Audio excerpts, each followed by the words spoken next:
নমস্কার বন্ধুরা, আমি মাম্পি। আমার একটি ব্লগে আপনাদের সবার স্বাগত। আজকের দিনটা ছিল জন্মাষ্টমীর আগের দিন। তো আমি আমার বোনের বাড়িতে আছি, তাই সকাল সকাল ঘুম থেকে উঠে গেছি। আর আজকে আমাদের প্ল্যান ছিল তাড়াতাড়ি কাজকর্ম সেরে মিঠিকে গোপাল সাজাবো। তো জন্মাষ্টমীতে সবাই গোপাল, কেউ রাধা সাজে, তা আমি আমার মেয়েকে এবার গোপাল সাজাবো।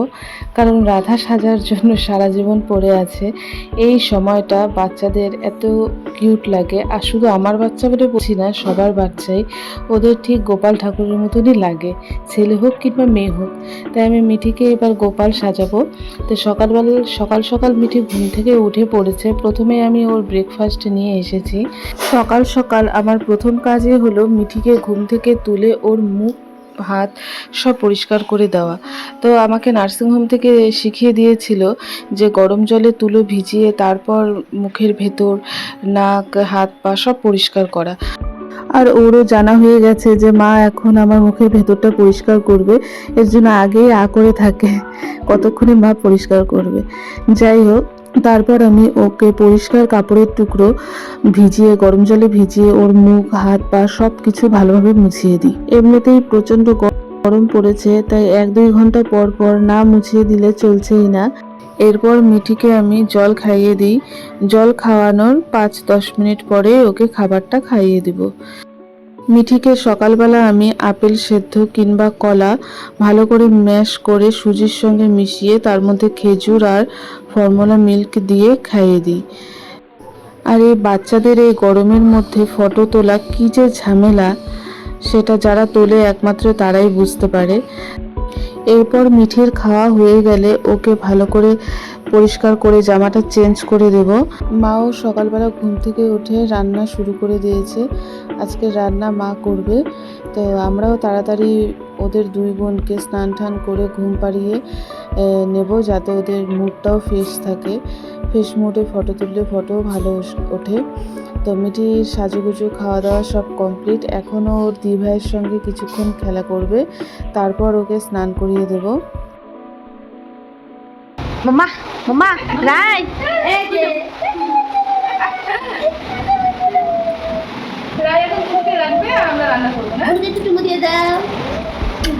আদর করে দাও, হাত দিয়ে আদর করে দাও, চুমু দিয়ে দাও, গালে চুমু দিয়ে দাও। মিঠিকে স্নান টান করে আমি ঘুম পাড়িয়ে দিয়েছিলাম, তার মধ্যেই ওকে একটু সাজিয়ে দিয়েছি। এই সাজানোগুলো একটু ঘুম ঘুম না আসলে হয় না। আর সাজিয়ে দেওয়ার পরে এগুলো একটু শুকোতেও সময় লাগে। তো ওকে এবার দুপুরের খাবার খাইয়ে দিচ্ছি। ওকে দুপুরে খাবারের সবজি, চাল ডাল একসঙ্গে সিদ্ধ করে ম্যাশ করে নিয়েছি। এরপর শুরু হয়ে গেল গোপাল সাজানোর পালা। আর এই গোপাল সাজানোতে কত যে এনার্জি লাগে সেটা আর কি বলার মতন না। সকাল থেকে চেষ্টা করছি যে গোপাল সাজাবো, আজকে ফটো তুলবো, কিন্তু সব কিছু সেরে উঠতেই পারছি না। আর সব কিছু তো ভিডিও করা যায় না। মিঠি এত চঞ্চল হয়ে গেছে, ও এত নড়াচড়া করে। আর যে জুয়েলারি ড্রেসগুলো পরানো হচ্ছিল ও শুধু টেনে টেনে নিয়ে মুখে দিচ্ছিল। ওকে রেডি করাতে করাতে আমি একদম হাঁপিয়ে গেছিলাম। তারপরে ওর কুট্টিমানি ওকে জুয়েলারিগুলো পরিয়ে সাজিয়ে দিল। আমার দ্বারা আর সম্ভব হচ্ছিল না ওকে নিয়ে। সেই সকাল থেকে কোনো না কোনোভাবে চেষ্টা করছি সাজাবো সাজাবো, কিন্তু হয়ে ওঠে না। এই ঘুমিয়ে পড়ে, এই খিদা পায়, এই মুড অফ, কোনো না কোনো একটা কারণ থাকেই।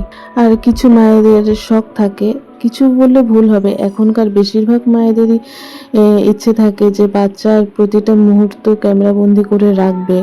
আমার ছেলে যখন হয়েছিল তখন এরকম অ্যান্ড্রয়েড মোবাইলের অতটা প্রচলন ছিলও না, আর থাকলেও আমার কাছে ছিল না যে আমার ছেলের প্রতিটা মুহূর্ত, আনন্দের মুহূর্ত, ওর ছোট থেকে বড় হয়ে ওঠা প্রতিটা মুহূর্ত ক্যাপচার করে রাখবো, সেরকম কোনো অবস্থা আমার ছিল না, তো করতে পারিনি।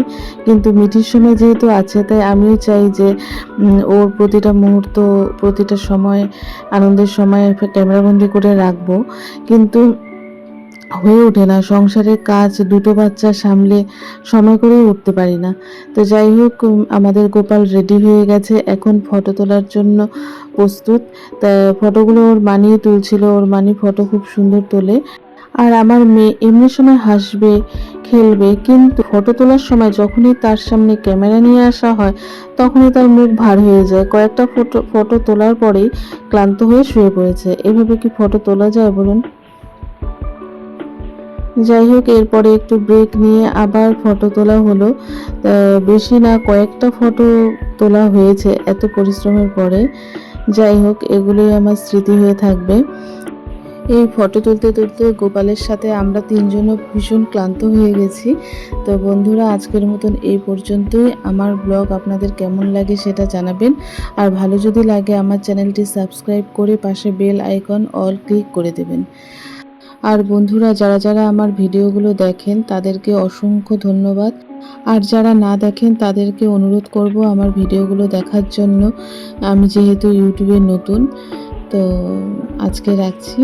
ভালো থাকবেন, সুস্থ থাকবেন, সাবধানে থাকবেন। ধন্যবাদ।